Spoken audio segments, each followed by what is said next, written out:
Now I got a little time in this little short work session that I have, and I thought, well, this would really be productive if I could get that tank finalized, maybe even get it in white.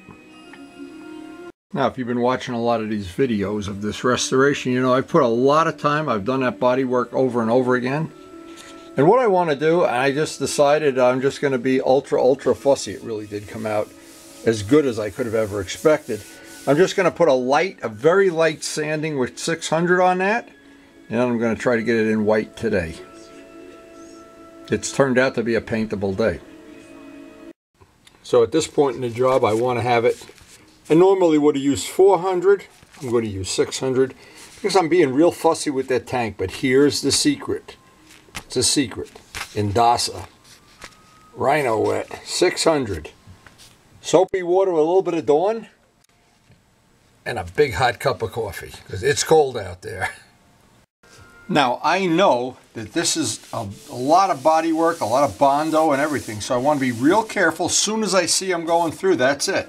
And I may have to just, if I go all the way through, I'll have to touch up the primer. But I'm just trying to impart a nice smooth surface here. That's the objective. And I can see already I'm going through and hitting the Bondo, so it means I'm actually going to have to prime it over again. But this, I'll just do this one side. I may as well do the whole tank. What's the hell is the difference?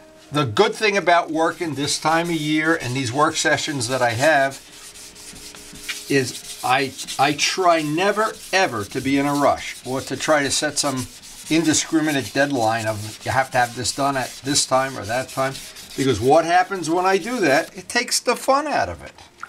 You know, and if you're working for Bitchin' Rides, at least you get paid. Here at No Bitchin', No Rides, we try to enjoy what we do, and we try to share the information. But anyway, that's as far as I want to go now. I'll do the rest of this off camera.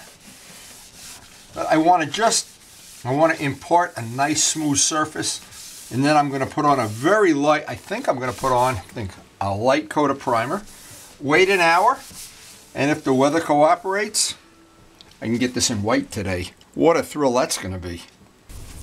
Now, it's pretty obvious if we had started with a tank that hadn't been Bondoed up, and I know before I bought this bike, I knew the guy that sold it to me confessed that the bike had been in an accident. Well, it was pretty obvious when I took the paint off the tank and found out a third of the tank was Bondo.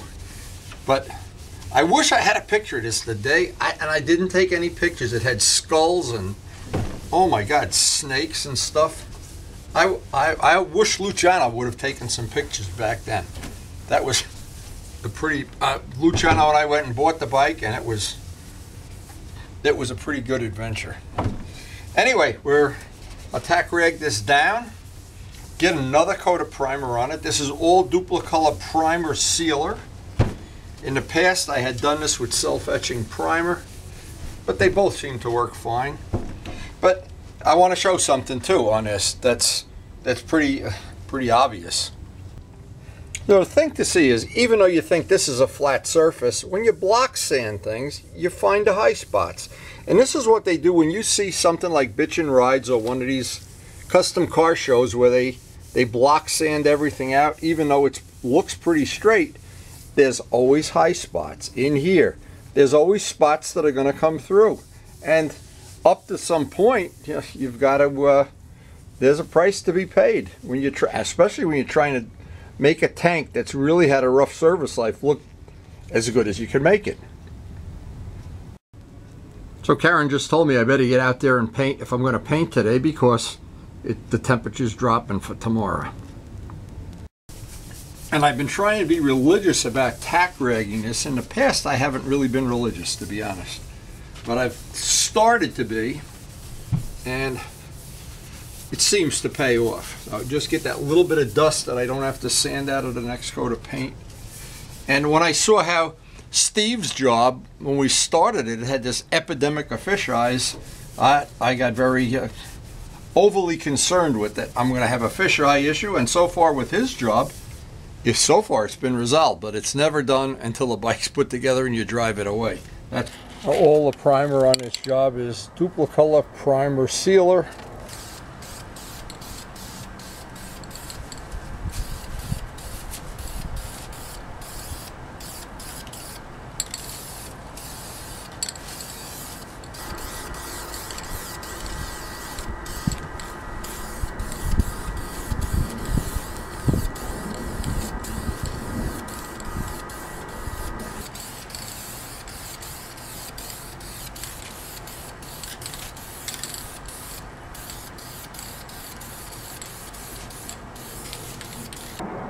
Now it's really getting nasty out here, but you never know. Clouding up, some black clouds coming in here. So I wanted to get a coat of white on this, but I want this to dry. In fact, I'm going to put it up by the heating vent for an hour and try to get my coat of white on. Okay, that's going to be cooking up by that heating vent. Now while it's drying, I thought I'd share some information. I have a little container here. These are the ones that are charged. Of course, I use the camera and the batteries a lot more than the average person does. Of course, I shoot video every day. But here's this is an original battery. I don't even know. It's not really an original battery. It's just some accessory battery. But these were really expensive. I don't remember how much they were. Then I wanted to buy a real Canon battery from a camera store kind of thing, and they're $47. Even on Amazon, they're $47. So what I said is, I'll take a chance, and I'll buy. These were two for $6, two for $6, and I got another one. Of course, it's in the camera, and they have. I don't know how many cycles they're going to cycle, but they last just as long as the original one or the expensive one. So these I'll call them the replica batteries. If you don't use your camera every day, all day, two for $6, that's a good deal from Amazon. They seem to work fine. Now I'm just looking at Steve's drawing the next step on his project. We're not going to have time today to work on it. It's a short day, but I'm going to get ready to pull off the back masking tape and get that ready for the next step.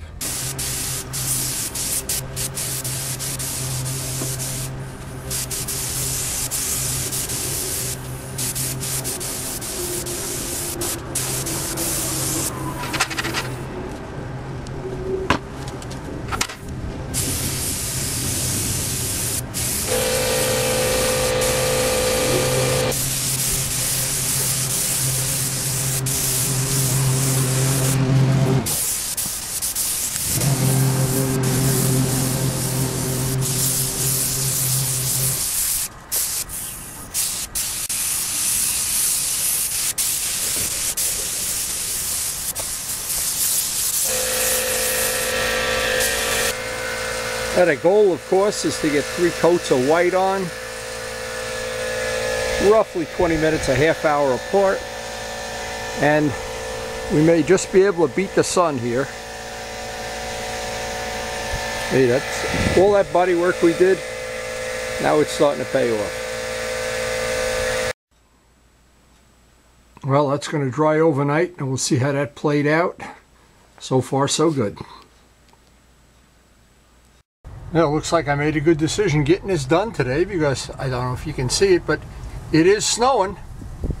Now, I got into the house, and within 10 minutes, Karen yelled down, "It's snowing." Oh, we really ducked a bullet here today. Now, I'm not sure you can see it because it's up by the heating vent, but we just beat the snow here today. Wow, that was unbelievable.